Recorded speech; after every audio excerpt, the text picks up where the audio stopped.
পাছলৈ চাওক ইতিমধ্যে দিচাঙৰ গৰাখহনীয়াই সমগ্ৰ চৰাইদেউ জিলাত তীব্ৰ ৰূপ ধাৰণ কৰিছে যদিও ইতিমধ্যে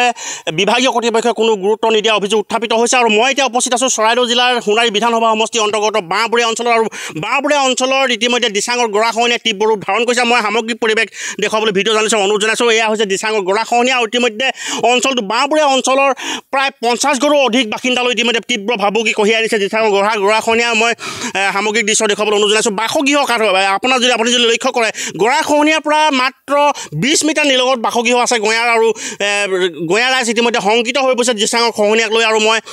পোনে পোনে সামগ্ৰিক দৃশ্য দেখুৱাবলৈ অনুৰোধ জনাইছোঁ এয়া হৈছে দিচাঙৰ গৰাখহনীয়া আৰু ইতিমধ্যে ৰাইজ শংকিত হৈ পৰিছে আৰু মই ভিডিঅ' জানিছোঁ আগুৱাই গৈ থাকিবলৈ অনুৰোধ জনাইছোঁ এনেদৰে আচলতে ৰাইজ আজি শংকিত হৈ পৰিছে আৰু তেওঁলোকে বিভিন্ন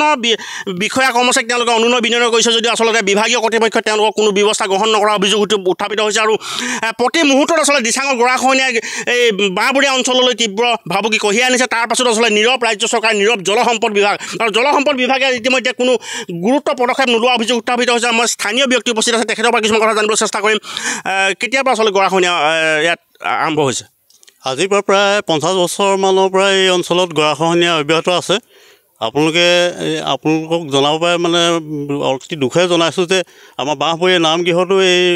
দিচাঙৰ মানে কৰাল গৰাহত পৰি পিনে আমি ইয়াৰ পৰা স্থানান্তৰিত কৰিবলগীয়া হ'ল আমাৰ ককা আইতা দিনতে লগতে আমাৰ দিহিং নমাটি সত্ৰও আছিলে দিচাঙৰ কাষতে প্ৰায় 2 বিঘা আটা হাতৰ স্থান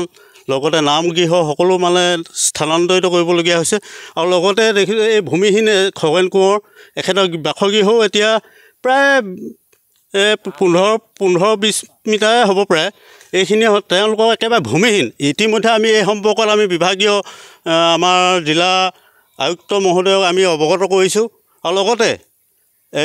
জিলা জলসম্পদ বিভাগে আজি কেইবছৰমানৰ পূৰ্বে এইটো নিৰ্মাণ কৰিছিলে যদিও এইটো একেবাৰে পতান দিয়া নিচিনাকৈ আৰু গোটেই ব্যৱস্থাপনাখিনি ৰাইজক সম্পূৰ্ণ আন্ধাৰ ৰাখি পিনে যেনেধৰণে নিৰ্মাণ কাৰ্য আহে তেনেধৰণে নিৰ্মাণ নকৰি পিনে একেবাৰে চোমালীয়া জলদস্যুৰ দৰে তেওঁলোকে কামবিলাক কৰে আৰু লগতে আমি অসম চৰকাৰক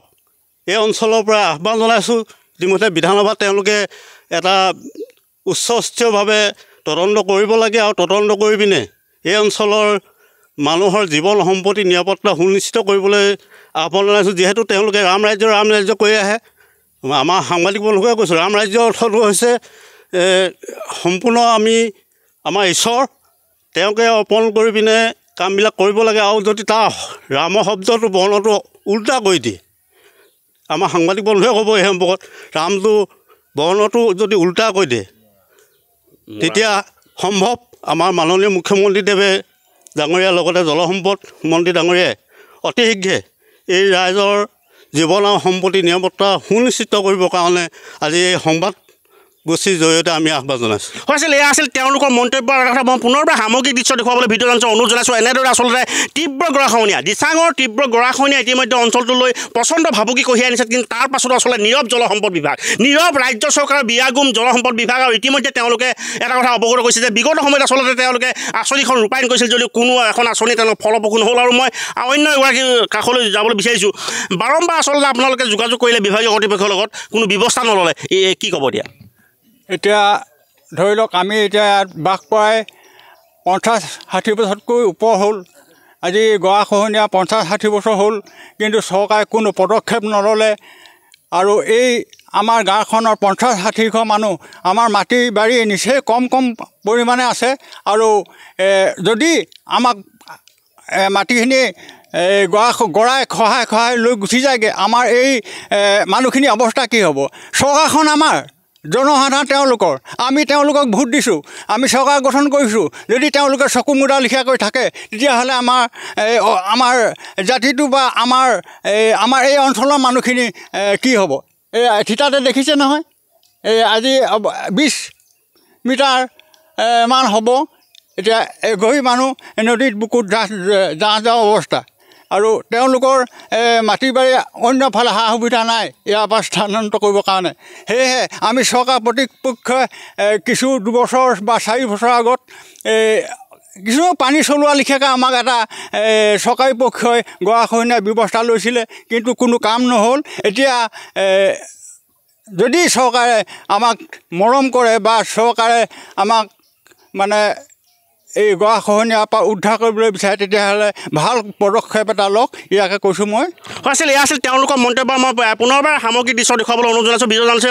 এনেদৰে আচলতে সামগ্ৰিক দৃশ্য দেখুৱাই থকা হৈছে আৰু এয়া হৈছে দিচাঙৰ গৰাখহনীয়া আৰু এই গৰাখহনীয়া তীব্ৰ ৰূপ ধাৰণ কৰিছে সমগ্ৰ অঞ্চলটোত যি বাঁহবৰীয়া অঞ্চলত ইতিমধ্যে তীব্ৰ ৰূপ ধাৰণ কৰিছে মই সামগ্ৰিক দৃশ্য দেখুৱাইছোঁ আৰু এটা ভয়ংকৰ দৃশ্য এটাই দৃশ্য দেখুৱাইছোঁ এইটো বাসগৃহলৈ আচলতে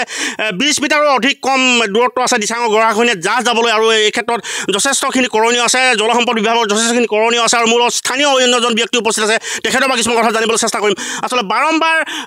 বাৰম্বাৰ আচলতে আশ্বাস দিয়া হ'ল বাৰম্বাৰ ৰাইজে যোগাযোগ কৰি আচলতে হতাশ হ'বলগীয়া হৈছে তাৰ পাছতো আচলতে কিন্তু জলসম্পদ বিভাগে নীৰৱ জলসম্পদ বিভাগে এইখিনি ৰাইজক আচলতে এই যি 50 ঘৰ বাসিন্দা ৰাইজক তেওঁলোকে উদ্ধাৰ কৰাৰ ক্ষেত্ৰত কোনো যাৱতীয় ব্যৱস্থা গ্ৰহণ কৰা নাই কি ক'ব আপোনাৰ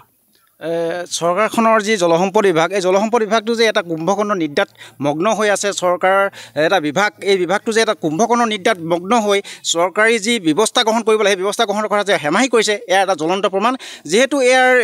জনসাধাৰণে এইখিনি প্ৰতিবাদ কৰিবলগীয়া বা জনসাধাৰণে এইখিনি বা নিউজত এইখিনি বজোৱাৰ আগতে তেওঁলোকে এইটো পৰ্যবেক্ষণ কৰি ইয়াৰ ব্যৱস্থা গ্ৰহণ কৰাৰ পৰা বিৰত আছে গতিকে আমি জলসম্পদ বিষয়াৰ যিজন জলসম্পদ বিষয়া আছে তেওঁলোকক আমি অনুৰোধ জনাইছোঁ জলসম্পদ মন্ত্ৰীক অনুৰোধ জনাইছোঁ যাতে এই যি অঞ্চলৰ যি গৰাখহনীয়া ব্যাপকভাৱে গৰাখহনীয়া তৎকালীনভাৱে এক ব্যৱস্থা গ্ৰহণ কৰি যিখিনি আমাৰ জনসাধাৰণ আছে জনসাধাৰণক উদ্ধাৰ কৰিবৰ কাৰণে আমি আহ্বান জনাইছোঁ অন্যথা কিন্তু ইয়াৰ পৰিণতি অতি ভয়ংকৰ হৈ পৰিব আৰু জনসাধাৰণে ইয়াৰ প্ৰতিশোধ ল'বলৈ বাধ্য হ'ব